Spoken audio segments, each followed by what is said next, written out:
রমাজানকে কেন্দ্র করে আমাদের কিছু প্রস্তুতি থাকে, সেটা আমরা সকলেই জানি।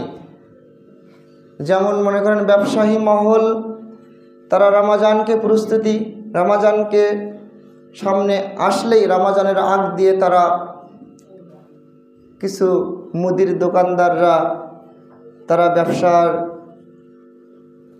যে দ্রব্যগুলো সেগুলো তারা স্টক করে রাখে।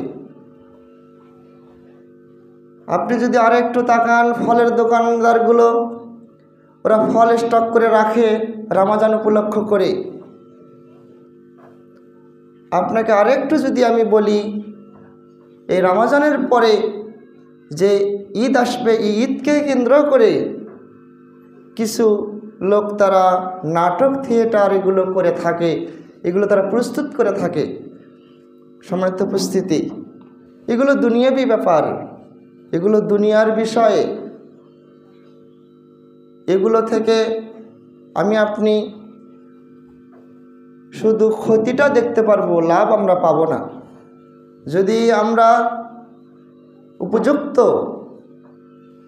রমজানকে মূল্যায়ন করার চেষ্টা করতাম, তাহলে অবশ্যই আমাদের বাজারের মূল্যের পরিমাণটা একটা মাপকাঠির অবস্থানে থাকতো।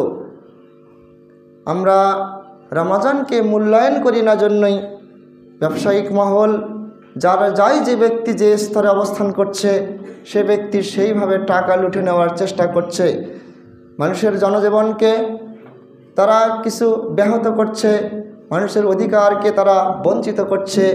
তারা কিছু লাভের আশা করে